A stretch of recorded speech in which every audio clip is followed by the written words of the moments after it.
Are Locked On Spartans, your daily podcast on the Michigan State Spartans, part of the Locked On Podcast Network, your team every day.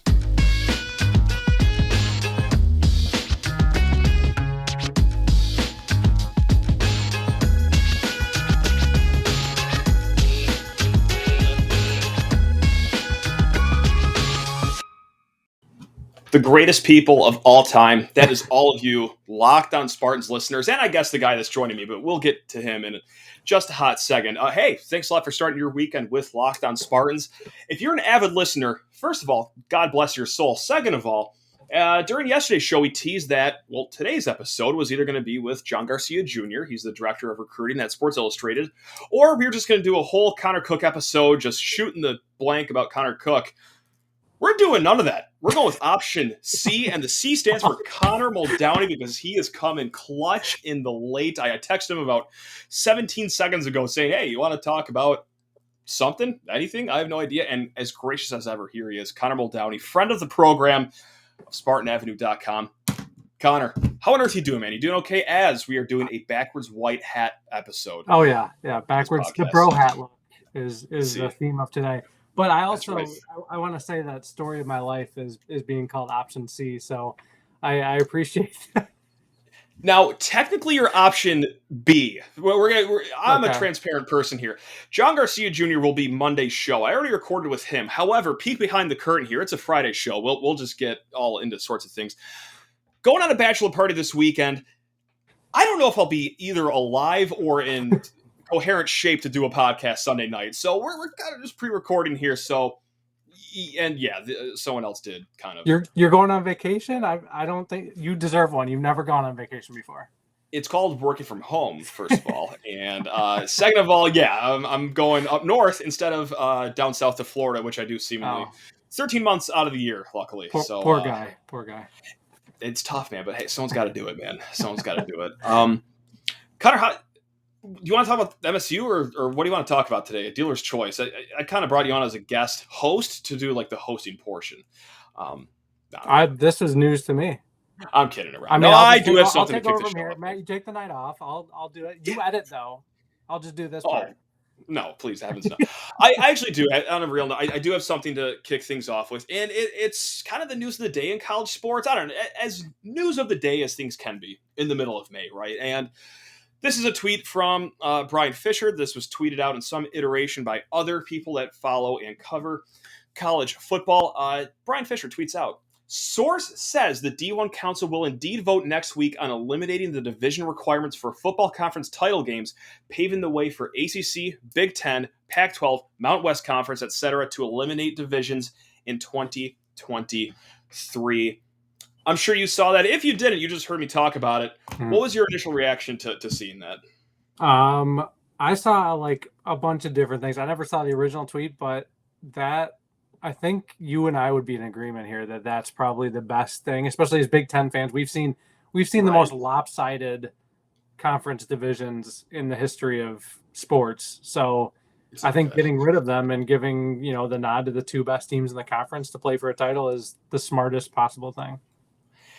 And it's kind of unfortunate, right, that like we can't really go back and forth with our hot takes and really debate this because this is a no-brainer. Mm-hmm. This is a no-brainer that they should get rid of divisions because let's just take a scroll down the Big Ten Football Championship game Wikipedia page. East and West divisions started in 2014, and Connor, of the 8 games, how many has the East Division won? I'll let you guess. This is a real brain teaser, Connor.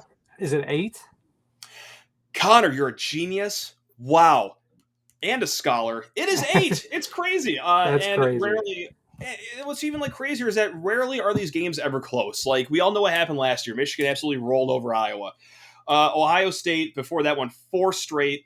I'll call it 2 of them were competitive. There was the one back in 2017. Northwestern. That was a 6 point. Yeah, and then the Northwestern game was spicy for a little bit, but on scoreboard, and I remember dreaming for 3.5 quarters, oh my God, they could actually do it. But at the end of the day, it was Ohio State just woke up at the end of the game and realized we're the team with the 5 stars and they're just Northwestern. That's right. But otherwise, Yeah, the only close game was the that one in 2015 was pretty close, but that was only because that was the best Iowa team in the history of Iowa athletics, I think, in my opinion.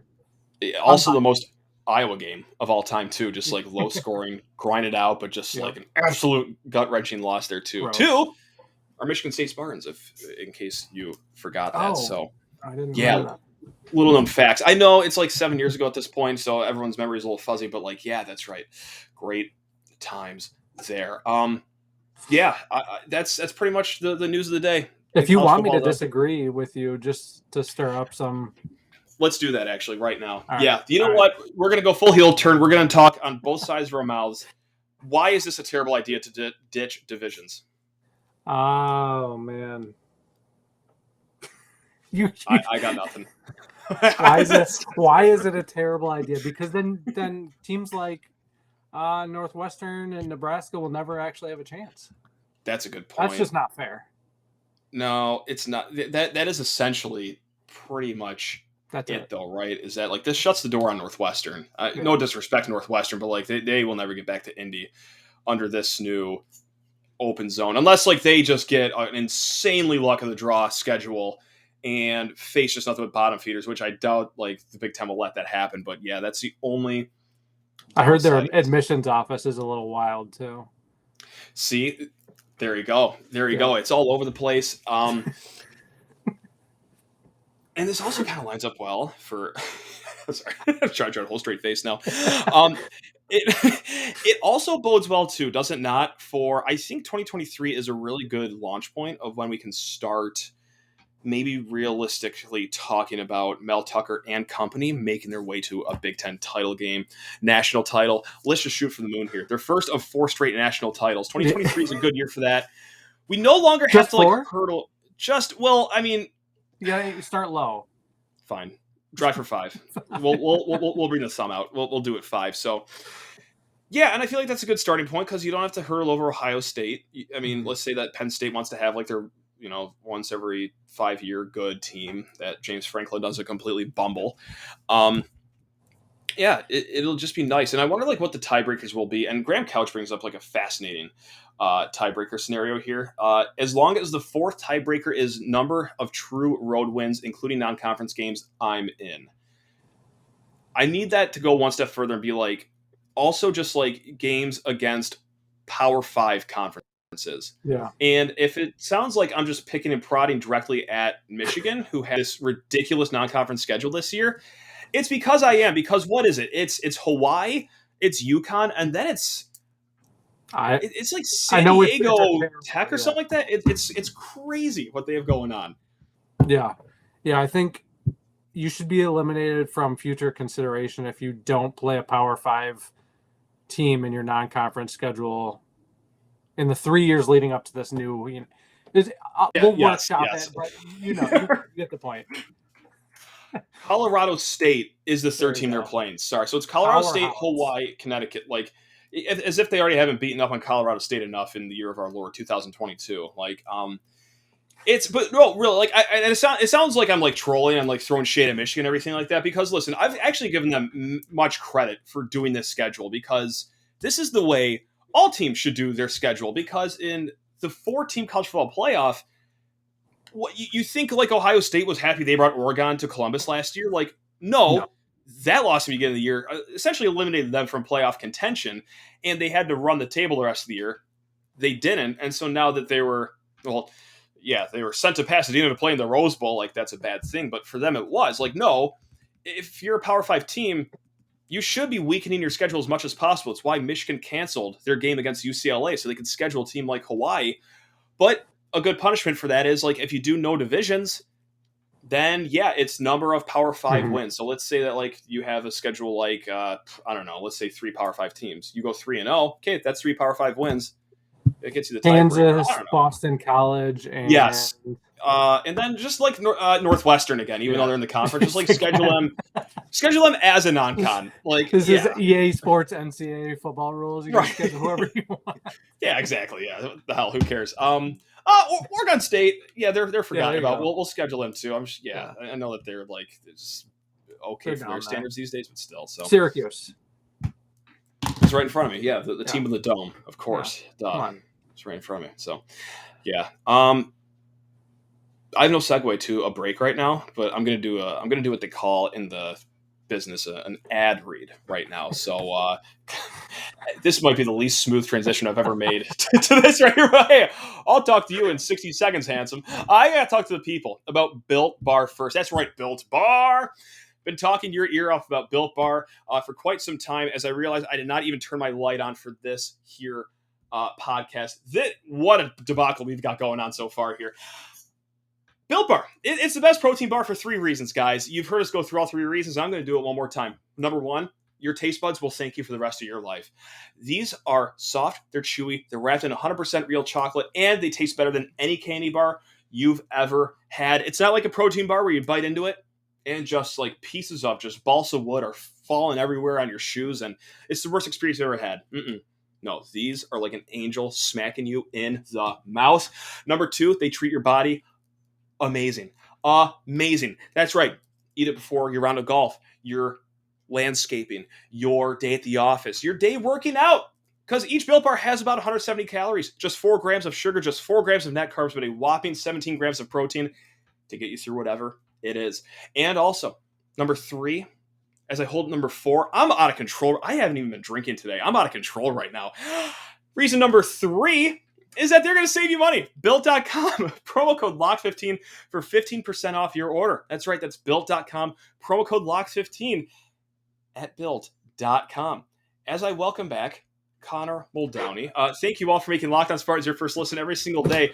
Connor, what's happening to me right now? I'm just... This is like, admittedly, this is my D- game, which could make for great content if people seeing someone in shambles. This is Sheehan's flu game right now. This is crazy. I have no excuse for this. You're chugging along. I was just like, I'm not sick. 3 times almost. That was unbelievable. Yeah, when I say for 3 reasons I hold number 4. If you're not watching on YouTube, that's exactly what happened for my Built Bar ad read. I said 3 reasons I held number 4, and that's after fumbling my. I don't know what's happening. I haven't drank a beer since Sunday. You're killing I'm it. not. You're probably going through withdrawals. Oh, that's why I'm sweating so much. I got the shakes. That's right. Yeah, that's it's the withdrawals. Of course. That was. Yeah, it was. I lost it when you said 3 and we're holding up 4 fingers like right in front of the camera. I almost lost it. I almost just said, you know what? I'm gonna hang up. I'm gonna have Connor just ride this out, and then he'll just text me whenever he's ready or done recording. So yeah. Oh, that was great. Okay, I need to. Okay, let's. I do have something to talk about. Segment 2. It's actually something that I thought about last night. We could talk about this for 30 seconds or 30 minutes. We're about to find out, so stay tuned. What is going to be more toxic? The fan base at the very end of the Mark D'Antonio era, like let's call it around like the home loss against Arizona State, where it was very clear that things were not going well? Or is it going to be, let's say Michigan State basketball starts 2-2 in Big Ten play next year? What's going to be more toxic within the fan base? Because right now, I could feel it bubbling that we're going to have an intersect of fans that are not happy with where the basketball program's going, but also those that are Izzo loyalists. And believe me, and we're going to run into this situation where a lot of things are going to be true, like Izzo is a legend. That's true. You can't defend that.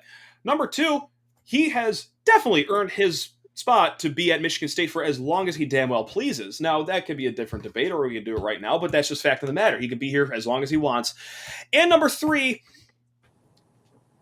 not too inspired by the last 2 seasons. So, like, how bad is it going to get this season if, like, Michigan State just starts, like, kind of okay, never cracks in the top 25 for the first month of the season? Are you as scared as I am? Oh, I'm terrified of this season. I was very optimistic after the end of last year because I was like, oh, we got, Christie's coming back for sure. I was like, oh, for sure he's coming back. No doubt. It's a lock. Right. Yeah. Now I'm like sitting at like maybe like 15% in my mind just because I'm like, the sky is falling right now. Sure. And I was like, oh, we'll easily find a center in the portal, and I kind of expected Julius Marble to transfer even like after last year because it just felt like he was always going to be that backup, and I think that he wanted to be like the guy. That's fair. I kind of expected the marble thing didn't like set off alarms or anything for me. I'm still very okay with that because I don't think, I mean, if he's your starting center, if he's who you're relying on, you're in trouble anyways, in my opinion. Gotcha.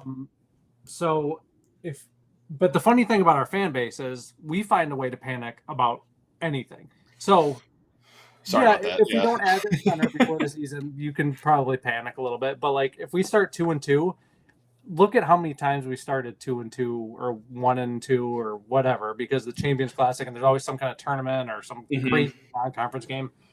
It happens all the time. If we go like 5-4 or like 6-5, then like I'm hitting the panic button hard. Like I'm hammering the panic button. So there is like the kind of feeling of like Izzo is being overly stubborn, like D'Antonio was at the end of his run. Both are legends. They're not the same exact situations. Izzo still very much cares about the program. I'm not saying D'Antonio didn't care at the end, but like you could tell he was like checked out. He was checked out. Yeah. He was done. He was ready to hang up. He probably wanted to retire after 2016, to be honest. Sure. Why not? Yeah. 2017 bought him like 3 more years. So I don't know. It's not the same situation, but the people who will defend Izzo for not making a single change to the roster other than adding a 6'10" unranked, nobody knows about kid with a high ceiling from IMG Academy, like they're the same people who defended D'Antonio for recruiting MAC and FCS talent for 3 straight years. And that's not hyperbole either if you have watched where D'Antonio's recruits have transferred to. And Alabama ain't got a dog. It's same with Wayne State. They got the tight end of the future down there. We're not knocking these kids. This isn't anything on these kids either. These kids are trying their best. They're better athletes than I will ever be, and they put way more work into their craft than I do in anything I do in life. So with that said, I have been kicking the can down the road of having the conversation of like the D'Antonio late years versus the Izzo late years. Because I'm going to stop right here, just on the surface, like you said, like recruiting late in the D'Antonio stages. The Thomas, it's fine. It's fine, especially for the 2023 class. Listen, hot start, Jeremy Fears. But also, and this is kind of also the problem now, is that the 2023 class is going to have like 8 scholarships available. Like you could have 2 platoons worth of players almost in the 2023 class. But that's also kind of the issue, is it not? That like, we don't have a lot of scholarship kids going into next year. But listen, there's a lot of offseason left. Well, that sand timer is running down rather quickly. It's just, I think the bubble's going to pop here. Perhaps in November, December, if it doesn't go well. Like, let's say Michigan State doesn't do well, Champions Classic, lose another non-conference game, and then it's a close win against Rocket Watts, Amadi Bates, and the Eastern Michigan Eagles. Like, that's when we're starting to really feel like, hey, are anyone else starting to get like actually irritated right now? Because it doesn't look like things are getting much better. And what doesn't help too is like, I think my reason for like starting to worry a little bit is I think it's justified that, like, listen, it's not like we're coming off of like 2 seasons where we end in the second weekend, or we had a team that was supposed to be really good, but they just got upset in the first few rounds. Like, no, 2 years ago, you barely crawled into the tournament. Last year, you kind of stumbled to the finish line. And yeah, listen, that was a fun game against Wisconsin, the Big Ten tournament. You almost beat Duke, but you also didn't. And you also were in that second round game against Duke because the regular season ended so bad that you were eventually a 7th seed. And like, I don't know how much optimism you have going into the season. I'm not completely downtrodden thinking that we're going to be an NIT team, but like, I think it's going to be another like year we're a 5 or 6 seed, and that's kind of concerning. I think. I don't know. No, it definitely is. If we're going into the NCAA tournament next year, hopefully, fingers crossed that we're going into the NCAA tournament. If we're going into it as like, we're probably going to be 7 to 10 range seed wise again, then like, Izzo's got to really start. I mean, he should have already started thinking about changing his approach to adding players in the offseason, but he's got to start listening to, I'm sure Matt McQuaid's probably in his ear, like, dude, you got to get with the times. Like, he played recently. You would think you want to listen to your recent players who are currently on the staff as resources. Yeah. I don't know if you heard the Joey Hauser interview. I think it was with Andy Katz. last week. Bits and pieces of it, yeah. Did you hear what Joey Hauser said? And this set off like major alarm bells for me. Go for it, please. He said he's probably going to have a lot more playing time this season because there's not as many guys on the roster. Yeah. And I was like, so this is just like an accepted thing. Like the players are like, yeah, I mean, more playing time for us. We're all going to play a ton. Like this feels like the Isaiah Dahlman in the starting lineup years. Don't threaten me with a good time. Come on. Another not knocking Isaiah Dahlman, but like that's a career backup type of player that, you know, we had him and Maurice Joseph playing 25 minutes a game for us. That can't happen this year. Like as much as I love Hauser and, you know, I want to see Matty Sissoko take that step. Right. Unless it happens like immediately, I'm worried. Yeah. Yeah, and like if you're watching on YouTube, you can see me shake my head, listening to the pod. I'm shaking my head when you're talking about Joey Hauser more minutes. That's not shaking my head to Joey Hauser more minutes. It's the subsection of that is I'm shaking my head at more Joey Hauser minutes at the 5. Like, hey, if he wants to log 25 to 30 minutes a game, that sounds like a great time. Yeah. If 18 of those minutes are at the 5, like I'm not sure how good of a time I'm having necessarily. What do you think about like a Jackson Kohler plays only like he's all-time offense, you know, like in football when you were like, I'm all-time QB, like, so he's all-time offense. So like after every possession on offense, someone like fouls someone to get a whistle blown or a clock stoppage. Yeah, I like that a lot actually. And then they throw in Matty on defense really quick. Do you think that's why Davis Smith came back from the transfer portal? Because that's going to be his role on the team. The minutes, he will be. Yeah. Mr. 5 and 5, 5 minutes, 5 fouls. That is. At least to get us like a little bit of a lead, so we can just like roll at that point. Like first 5 possessions, maybe have like the switch right away. Just have them like go right back to the bench, or not even the bench, the scorer's table. Doesn't even take his sweatpants off. I like that. He just goes in, gets a quick foul, and then all right, I'll see you guys in another 60 seconds, and then just comes right back. I like that. So Mr. 5, 5 and 5. So 5 minutes a game. 5 fouls per game, and every 5th game is the third 5. Every 5th game, he gets to take a 3-pointer in the first half. That's the incentive program for him. Steve, sure. Oh yeah. No question about it. We can get Peter Nowak back from the transfer portal. I believe we can. I think that's why Peterson's got to have eligibility still, right? I mean, he's got to be kicking around some. Jason Whitens is going to be back maybe next year. Oh, he's back. Oh, we're back then. Maybe. Who's to say? Wow. We're just throwing names out right now. I don't know. He might be back. I don't know. Yeah, that's true. Just put them all on scholarship, honestly. Who's gonna check? Who's gonna care? Like it'll be fine. Like it's so I'm like sad talking about it, but I feel like I've only talked to you when we're talking about sad Michigan State basketball news. I've got something even better next segment, and don't get it twisted. We're still gonna be sad next segment. But it's going to be about like more than MSU. We will tie it into MSU, no doubt. But I just got to talk to the fine people about betonline.net. Woo! Connor, I'm actually going to keep you on the screen just so you can chaperone how this goes, because I took you off the screen for the last ad read, and my world unfolded before my eyes. It did not go well. So in case I like stroke out over here, I'm going to need you to tap in and talk to these beautiful people about betonline.net, which is your number one source for all your sports betting needs and info, Connor. That's right. What's your best NBA bet going on right now? Because I bet Warriors against the Grizzly on Wednesday night, and they only lost by about 60,000 points. So you know how that went. Yeah. I have a very, very simple, plus 1,000 same game parlay. Very, very simple. Modest. Sure. Yeah. Something that's almost guaranteed to hit. Lovely. Well, betonline.net has a lot of these fun bets, gang. Because like I said, they're your number one source for all your sports betting needs and info. Find all the latest odds, news, and sports developments, including this year's basketball playoffs, like I've been donating money to betonline.net in. Major League Baseball scores, fights, even the next NFL season's futures. BetOnline.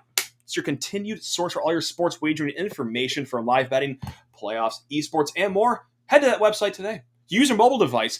Learn more about the trends in action. That is at betonline.net, where the game starts. Connor, we ended last segment sad. That was good, by the way. I just want to say that was great. Could not have gone worse than how the Built Bar read went. So that's not saying a lot, but thank you. I appreciate your compliments.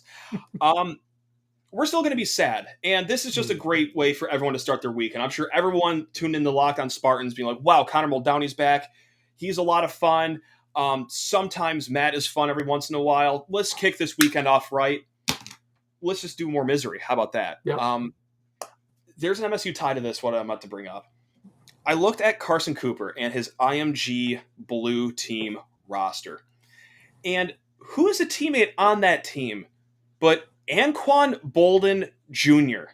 Oh, yeah. Anquan Bolden Jr. And I could feel my bones just start to brittle. I could feel my hair turn white. An AARP magazine showed up in my mailbox as I read it on my laptop. It was horrible. And that got me thinking, like, what makes you feel old as a sports fan? You know what I mean? Like, what in sports makes you feel old? And I did have two things jotted down. But before I get to those, like, are there any that come to your mind immediately, or do you want me to offer one of mine up as another example of you start, and then I'll see what I can come up with. My first one, actually, I might have three. My first one is that you ever just watch footage from like the mid 2000s, and you don't have to give away your age if you don't want, but I'm a newly minted 30. So like back when the Pistons won their title, I was in middle school, which is 2004. And I remember back then, like you're watching the TV, it's like, wow, I feel like I'm at the game right now. This picture clarity is amazing. And now in the year of our Lord, 2022, whenever they show like 2004 highlights of the Pistons or like any game from the John L. Smith era, if I could do an MSU tie-in, this thing was filmed on a toothbrush and there's like 3 pixels on my screen. It's like, hold time out. Like, no. Like technology was not that far behind when I was like in middle school. Was it like that? So that makes me feel ancient as a sports fan. Whenever they play like a mid 2000s clip, like Drew Neitzel hits that 3-pointer against Wisconsin. It's like, was that 1982 or like what the hell is that all about? Like, someone's filming it like that. Right. Well, it might as well be in black and white for crying out loud. So like that's one thing that also makes me feel like a dinosaur when it comes to being a sports fan. That's a good one. I like that one. It's a horrible one, which is what makes it a good one, I guess. So yeah. And I'm sure like anyone that's like over 30 is just jazzed that we're talking about how old we are. I'm sure that this is really giving them the great boost in their Friday that they need. This is they're just peachy about this. I kind of have one too. I got one. Please. Okay, so like it rarely happens where I think like a uniform or like an alternate uniform is like hideous. But if you ever say something bad about a new uniform or like something like it's ugly, like this about it is hideous, like you immediately get hit with like, oh, you're a boomer. Like, dude, sorry, the neon pants just they just aren't it. I don't know what to tell you. Like, I love the neon and green. Like, I'm new school like that. Like, I like the top, except for the state. Sure. But like the neon and green go together. But the pants, it was terrible. But like anything, like no matter what sport, anything, if you disagree with a uniform, you're just automatically an ancient fan. That is such a good one. That is an amazing one. That's never even crossed my mind, but holy smokes, that is a dagger in the heart right there. Yeah. Or like, the NBA has like each team is assigned like 18 alternate jerseys. And like, first and foremost, we're like, oh my God, that's ridiculous. That's too many. And then B, like, you start to rip the designs.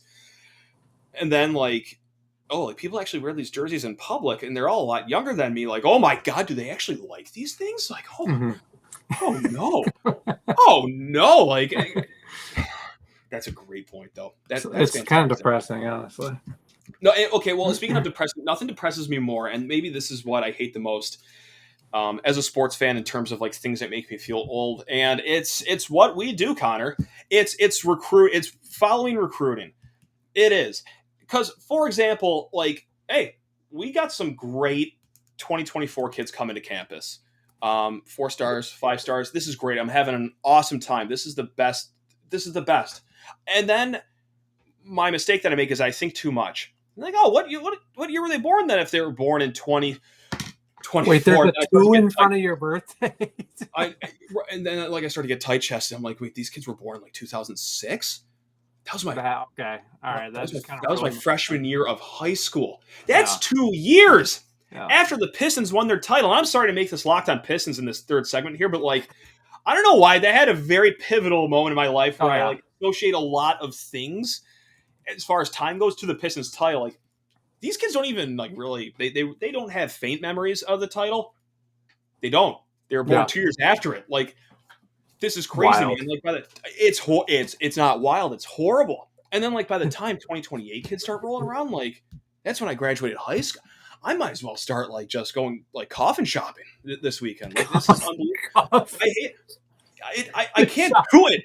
It doesn't sit well with me that like these kids were being born when I was beginning freshman year of high school, and like that's not good. It doesn't sit well with me. I hate it. I got another one for you. I just came to my mind. When was the last time the Red Wings? When was the last time the Red Wings won a title? Oh, is it 08? 08? That sounds right. Yeah. So think about this. There are freshmen in high school who have never witnessed a Detroit sports title of any kind. God bless Michigan State, because this is how I'm going to tie this back to Michigan State talk. It's like, could you imagine like just being a Detroit sports fan? Like if you're a young kid, like I talked to a high school teacher last weekend, and like that's what we talked about. Like their whole lives, all they know is misery. Like any way you slice into the state, if we could be honest, like if you're a Michigan fan, okay, you've had some fun moments as a basketball or football fan. Not as much as Michigan State. Let's keep that in mind. But like, if you didn't care about college sports and you just cared about pros, like first of all, you're a sick puppy. Like, you're sick. But like, you're also just miserable. Like, so thank God for our college team in the state. I mean, it's terrible though, and like I don't pity any of them. Imagine growing up like a Central Michigan fan or something. Just die hard, just like you're just Central Michigan, Detroit sports only, like right. Well, I was just gonna say, like, I have a buddy who's like very like all into Western, but like even they had the PJ Fleck years. Even they have something to smile about. Like they reached, so to speak, the pinnacle for them of their status in college football. The highest they could do for sure. Yeah, there's one thing that I'm not glad to admit, but I have to admit it. It's the Olympics like wrapped up, and it was anywhere between like 1 week ago and 6 months ago. The Winter Olympics wrapped up. I have zero concept of time anymore. Regardless, whenever I saw an athlete, like they would show their birth dates every year. Whenever I saw an athlete born after 2000, I'd immediately root against them. Didn't care if they were American. Didn't care where it was. Like it just sit well with that. Like, we're already here. Like, athletes at the top of their games are like born after 2000. Great. That's awesome. I'm a little worried that it's now middle of May and you didn't know if the Olympics ended a week ago. The Winter Olympics ended a week ago in May or 6 months ago. No, it's a combination of fatherhood and also working from home when I actually get home. Right. It's like every day seems like the same. Like I for the first half hour of my day today, I thought it was Tuesday. Like it's not. It's Thursday. Like I have no idea what's going on anymore. So like, concept of time is missed with me now. So or maybe it's just my old age. That could be it too. I base all of my days of the week around trash day. I just know when it's approaching, and I'm like, oh, today must be not trash day. And have you ever caught yourself in the morning, like, and you didn't put the trash out? Because I do that sometimes, and I call it trash roulette. We're like, oh my God, I wake up, like, has it come? Has it not? And I have no idea. Then like, I just run out my little garbage can and then put it out there. It's like, did I win? And then like half hour later, you hear the garbage truck. Or you go the whole day and you don't. Or you just look at your neighbors to see if theirs is gone. Now, see, that makes sense. And like that, you can miss me with that. Like, that's just logical. But that tarnishes the spirit of garbage roulette. That's against the game. I get it. You just gotta roll with it. Yeah, and it like that takes like a single like ounce of awareness for me. And if you're looking for that out of this head before noon any given day, like no, that's chances are you just got back from working from home somewhere, so you're probably like all disoriented, you get it, lagged, and all. You get it, Connor. You know how it is. You know how it be. Oh man, that's great. I had a great time. Thanks a lot for joining, man. I tell you what. Love you, man. You're a beautiful plan B. You're the plan A of love you more. What I swear to you, plan B. I just went up a whole tier. Yeah, because hey, to tease Monday's show, John Garcia Jr. Like that's already recorded, but like again, if I don't survive this bachelor party, like I need content. This could be people's last memory of you. This could be the last conversation I have with anyone. Yeah, wow. How about that? Wow, just this. So dark. So dark. Listen, hey, it is what it is. We're here to freshen up everyone's Friday. Can we talk about one more thing before we go? Please. Yeah, absolutely. We can talk about 15 more things. The Michigan QB1 battle, possibly. That's really. You want to get into that? No. Oh, okay. The fact that it's middle of May and that's all I see on my timeline. Is it really good for you? That I you know what? Maybe it's good for me because I haven't been on Twitter all day, which is like very rare. Like you know how online I am. Like, but no, I've missed all this. This is Oh, it's just constant. It's just like constant because you know years, Cade. There's a Cade defender, and then there's everybody else, and it's just constant like back and forth. I was gonna say like I low key love it, but like I high key love it. Like it provides great entertainment because like coming off a Big Ten title year, an objectively great year. Like I'm not seeing a lot of smiling going on in the offseason from them. Like they're miserable for some odd reason. They're miserable. I know, like and listen, and like I'm not even trolling right now. Like it's very interesting to see because like apparently like recruiting hasn't been going as well as like they wanted to. Like they lost both their coordinators, I believe, and like I don't know, very odd vibes coming off of it. So like, you're saying that when a coach wants to leave and he's told that he doesn't have an offer, and he decides, "Oh, I'm coming back, but I'm staying here for good." That's for the 6th year in a row.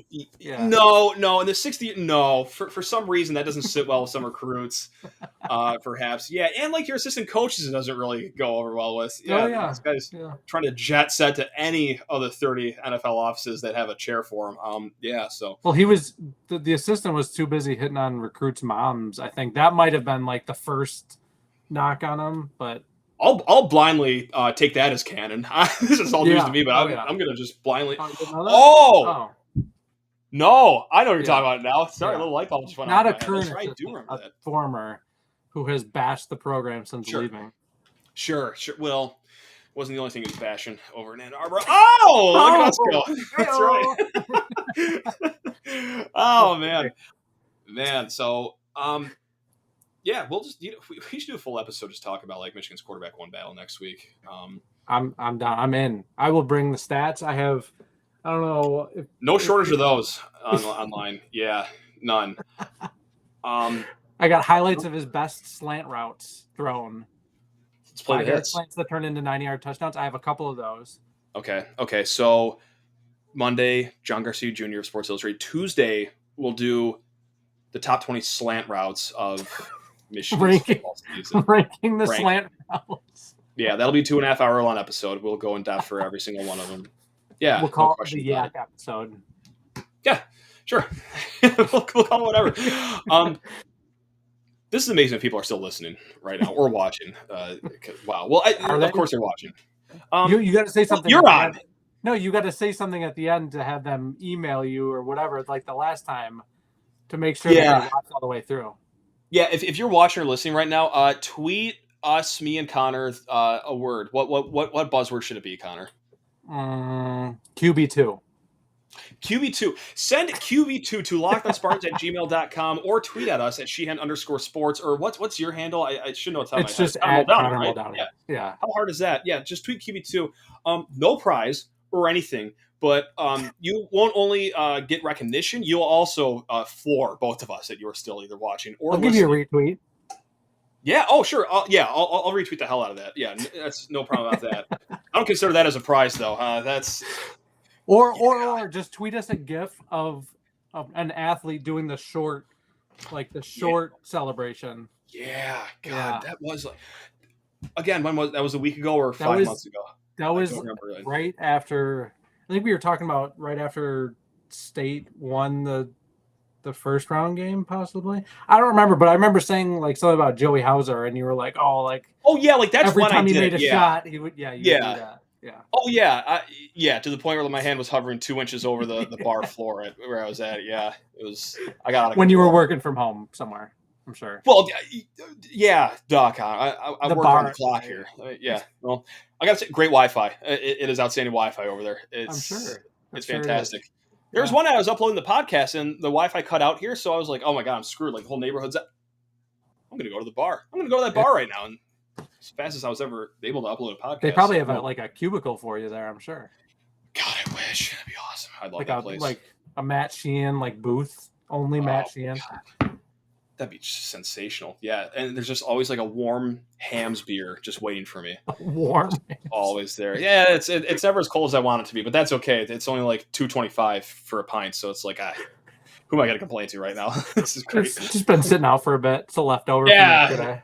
Yeah, no, like head on the beer whatsoever. It's just like it's just all the beers poured into one. Yeah, exactly. Yeah, dip like a tan crayon in there, swirl it around. Yeah, ring out the towel. Yeah, they'll Yeah, dip like a brown colored pencil in there to get some color in there. Like, yeah, we'll call it Hams. This idiot's not going to know the difference, and they're right. I don't know the difference, so it works the same though.